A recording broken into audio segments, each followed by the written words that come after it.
Hello grade 8 students! Welcome to MathLike TV.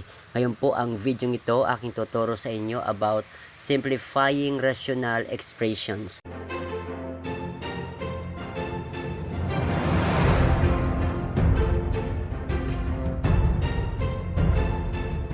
Now, in this very moment, bago nating simulan, tayo muna ay mag-pray. Dear God, as we begin this lesson today, we thank you for the gift of learning and the chance to explore the world around us.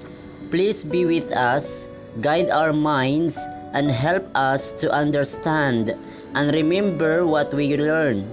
Bless our teachers and make this time of learning fun and exciting.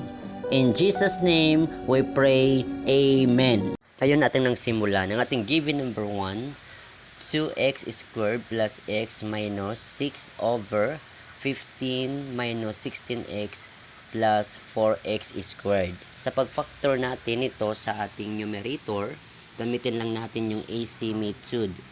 Itong leading coefficient na 2 ating lang multiply dito sa last term na negative 6. Okay, ganito po. Write natin ang maiwan yung x squared plus x. Then ito yung multiply natin. That is 2 times negative 6. That is negative 12.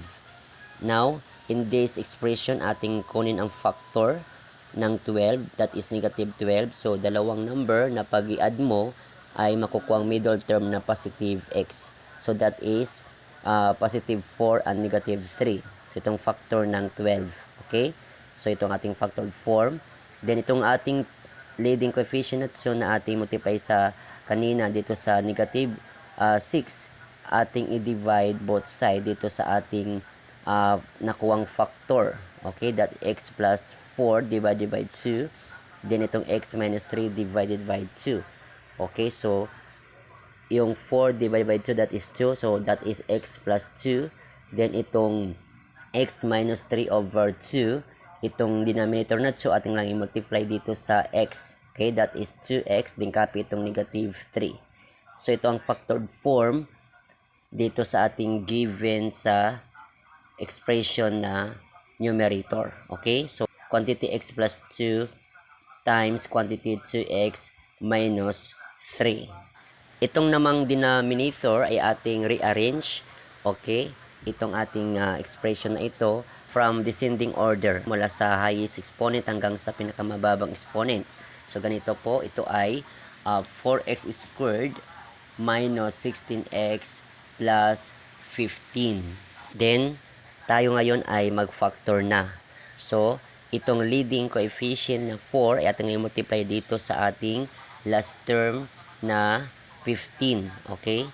Ganon din ang gagawin natin kaya kanina ginamit natin si method. Ngayon, multiply natin 4 times 15, ito ay 60. So, write natin x squared minus 16x plus 60.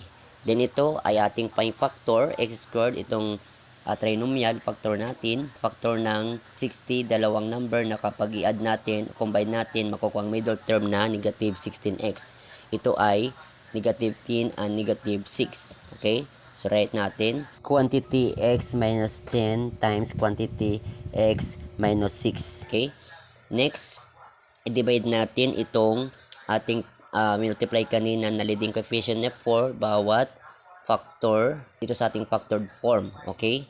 So, x minus 10 divided by 4. So, divisible siya by 2. That is 5 half. Then, itong negative 6, divisible siya by 2. So, that is 3 half. Then, ating na-multiply itong denominator dito sa variable x. So, that is 2 times x, that is 2x. Copy natin itong negative 5. Dito naman, 2 times 2x, that is 2x. Copy natin itong negative 3. Okay? So, ito ang ating factored form. Quantity 2x minus 5 times quantity 2x minus 3. Next, mag-cancel out na tayo ng common factor. So, ang magkapares dito ay yung 2x minus 3. Cancel out na ito. Then, ang natitira ay write natin, ito ay x plus 2 over 2x minus 5. So ito po ang ating final answer. Ito po ay naka-simplest form na siya. Wala na tayong pwedeng i-factor dahil ang kanilang factor ay except lang sa 1. Okay? So next, number 2 ang ating given. 2x cubes minus 50x over 4x cubes plus 20x. O natin mo nang i-factor itong numerator. So kunin natin ang GCF or GCMF, greatest common monomial factor. So ang GCF dito ay yung 2, then ang variable niya ay yung exponent sa variable ay raised to 1. So ito ay x. So itong ating GCF 2x. Then i-divide natin sa bawat term. Okay? 2x cubes divided by 2x. Cancel na itong 2. Then itong variable, disimbis po silang kanilang exponent, subtract lang natin. So 3 minus 1, that is 2. So ito ay x squared. So ilagay natin sa close parenthesis itong x squared. Then copy natin itong negative sign or minus sign.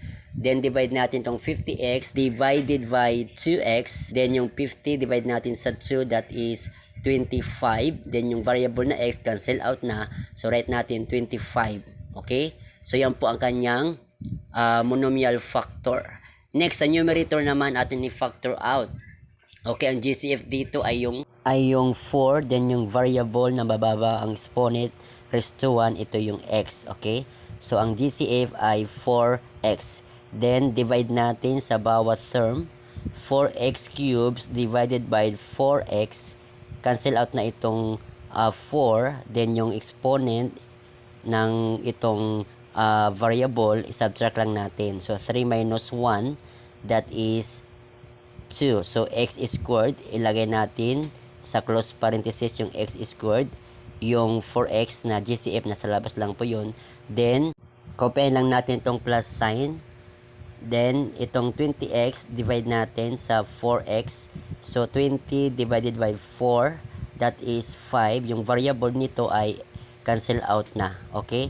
So ito ang factored form, 4x quantity x squared plus 5. Next, ngayon pwede pa natin masimplify itong 2x saka yung 4x. Divide natin by 2x.